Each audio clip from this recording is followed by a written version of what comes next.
आदाब, नमस्कार, सत श्री अकाल। मेरा नाम है RJSPD। आप देख रहे हैं बगैती ऑन रेडियो अड्डा और आज मेरे साथ हैं RJ निधि, ऑल इंडिया रेडियो से। मैम कैसे हैं आप? मैं बहुत अच्छी हूँ, आप कैसे हैं? मैं भी बहुत बढ़िया हूँ। और तो बताइए, आने में कोई परेशानी तो नहीं हुई आपको? बिल्कुल नहीं, आप लोगों ने बहुत अच्छे से गाइड किया। कैसा लगता है एक रेडियो जॉकी होना?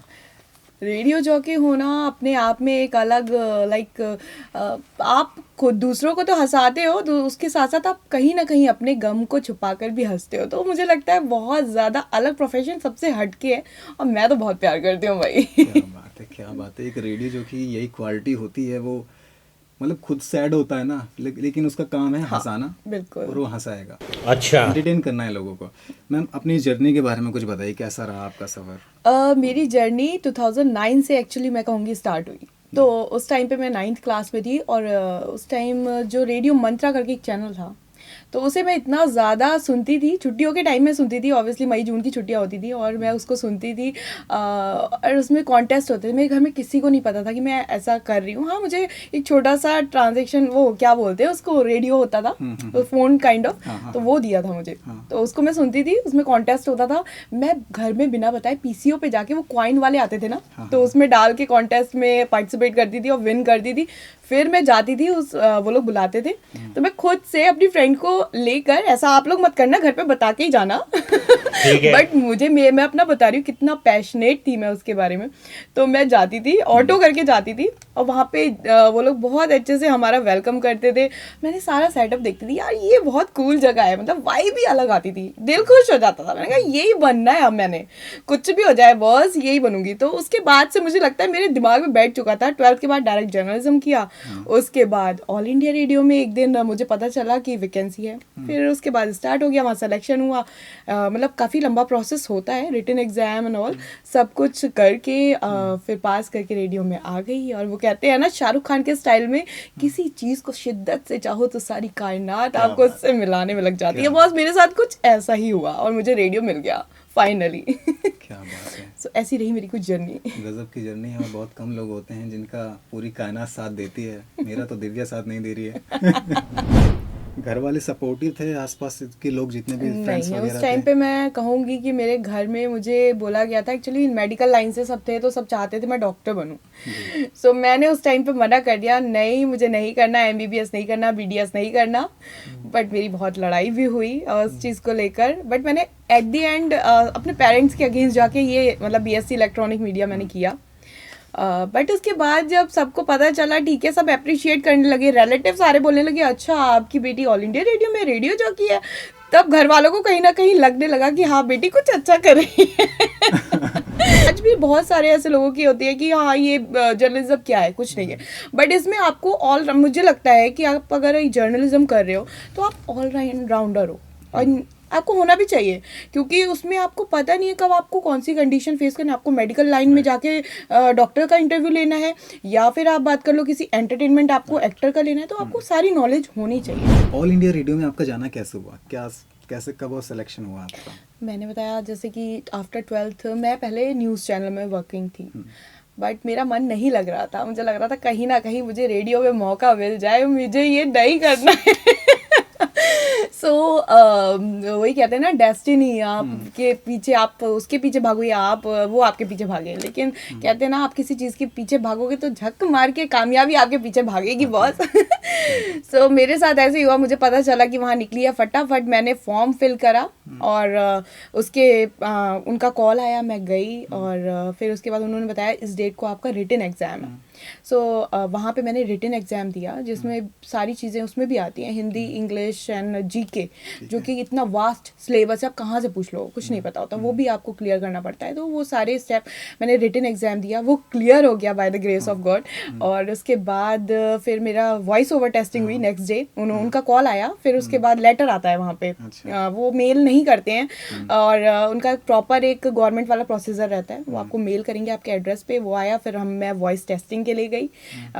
तो उसमें उन्होंने पूछा जो भी पूछते हैं, जैसे वर्ड्स के बारे में कि आपके क्लियर निकल रहे हैं, आपके प्रोनाउंसिएशन कितना क्लियर है, वो भी क्लियर हो गया। देन उसके बाद उनका फिर से मेल आया कि आप सेलेक्ट हो चुके हैं, अब आपका फाइनल राउंड है इंटरव्यू। सो पैनल बैठा हुआ था एंड बस मैंने कुछ नहीं सोचा, रेडियो के बारे में सोचा और मेरा वो भी क्लियर हो गया। बहुत, मैं ये कहूँगी हाँ, क्रेडिट उनको दूंगी कि उन्होंने मेरे साथ, मैंने नहीं, सिर्फ मेरी मम्मा ने भी बहुत मेहनत करी है आगे तक जाने में, तो ये बहुत बड़ा हाथ है। हाँ, मनाया मैंने उन्हें, धीरे धीरे मानी बट मान गई। मान जाती है, कोशिश करो यार। हाँ, कोशिश माँ बाप करनी के चाहिए। अगेंस्ट मत करो, बट माँ बाप को मनाना भी आपकी रिस्पॉन्सिबिलिटी है भाई। आपको मनाओगे तो मान जाएंगे। अगेंस्ट नहीं जाना, वो प्लास्टिक का पाइप साइड में रखा होता है हाँ, उनके फिर पास। तो नहीं, मम्मा के पास तो बेलन होता है और करचली भी होती है, तो देखो कहाँ पड़ जाए पता नहीं देखो है। लगती दोनों चीजें हैं। हाँ, सही बात है। फेवरेट कलर आपका? Black. Favourite actor? Akshay Kumar. Favourite actress? Kareena Kapoor Khan. Okay. Favourite show? Favourite show recently अगर मैं उसकी बात करूं एंटरटेनमेंट वाली, तो अभी नागिन चल रहा था, और कौन सा, पिशाचनी, बहुत देख रही हूं। नागिन भी ठीक है। टाइम कम मिलता है बट देख लेती हूँ। Favourite radio jockey? Favourite radio jockey मेरे बहुत सारे थे, बट जिसने मुझे इंस्पायर किया, आरजे सिमरन, जो कि आज दोहा में बाहर इंटरनेशनली आरजे हैं, वो उन्होंने मुझे बहुत सपोर्ट किया। आरजे मलिश्का का एक मैसेज आया था मुझे उस टाइम पे, मैं ऐसी मैसेज करती थी, इसके बारे में कहानी है, मैं बताऊंगी, थोड़ा सा टाइम लूंगी आपका। तो उन्होंने, मैंने कहा मैम मुझे भी ऐसी आरजे बनना है, तो उनका एक बहुत प्यारा सा फेसबुक पे मैसेज आया, आप मुझसे भी अच्छी आरजे बनोगी। Oh my God. और सीरियसली थैंक यू, अगर आप ये देख रहे हो आरजे मलिश्का, और आपका वो चीज़ आज मुझे इतना, मतलब मुझे यहाँ भी लाके बिठा दिया आपने। सो क्रेडिट उनको। Favourite radio station? रेडियो अड्डा। एंटरटेनमेंट का अड्डा। अभी ऑल इंडिया रेडियो वाले देख रहे होंगे तो। कोई बात नहीं, उनसे भी प्यार है, मोहब्बत है। दोनों तरफ प्यार है, देखो। Equally. Favourite place in Delhi? Favourite place in Delhi बड़ा कॉम्प्लिकेटेड है। सरोजनी नगर। लड़कियों का फेवरेट होगा सारा। सरोजनी नगर। हम जैसे लड़कों को वहाँ काम भी नहीं है भाई, कपड़े ही नहीं मिलते हमें तो। ठीक है। Favourite place in India? India, Goa. ठीक है।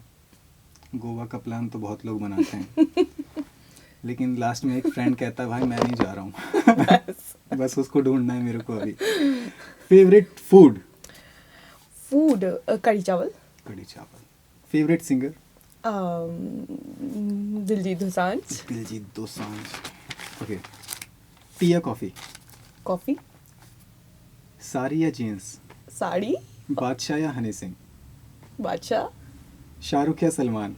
आप तीसरा ऑप्शन भी चूज कर सकते हैं। अच्छा, तो फिर दिलजीत दोसांझ एंड अक्षय कुमार। ठीक है। दिल्ली या मुंबई? मुंबई में गई नहीं हूँ तो दिल्ली बोलूंगी। ब्रो, दिल्ली वाला दिल है अपना सबका। सर्दी या गर्मी? सर्दी। साउथ मूवीज या बॉलीवुड? दोनों इक्वल। Diplomatic answer. गड़बड़ है दया। गड़बड़ है। आरजे को तो हर तरफ देखो पैन इंडिया वाला सिस्टम चलता है, तो आपको बॉलीवुड, हॉलीवुड, बॉलीवुड एंड क्या कहते हैं, टॉलीवुड, राइट? नहीं, ये सही भी है, आरजे को न्यूट्रल ही रहना चाहिए। ये हमारा मतलब भाई काम है। ये काम है, हम किसी से दुश्मनी ले भी दुश्मनी नहीं ले सकते। रेडियो या टीवी? Radio always. ये ब्रो, ऐसा लग रहा है कि आपको रेडियो अड्डा नॉमिनेट किया है, रेडियो अड्डा ने आपको एक अवार्ड के लिए, कैसा फील हो रहा है?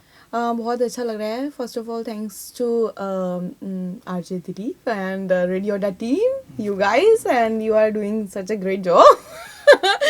And thanks for nominating me, Radio Adda, and I'm looking forward to come over there. Yeah, Mumbai, bro. 3rd of December. 3rd of December. आप आरजे मलिश्का की बात कर रहे थे कुछ? Right. हाँ, उसमें मैंने पूरा लिखा, मैम मुझे आपका ये शो बहुत पसंद है, आप जो करते हो। तो उन्होंने बोला, मैंने कहा मैम मैं भी आपके जैसा बनना चाहती हूँ, मैंने इतना लिखा एंड में उसमें। तो उन्होंने मुझे बोला कि ठीक है। उन्होंने पहले तो थैंक्स वगैरह लिखा, लास्ट में उन्होंने एक बहुत प्यारी सी लाइन लिखी थी।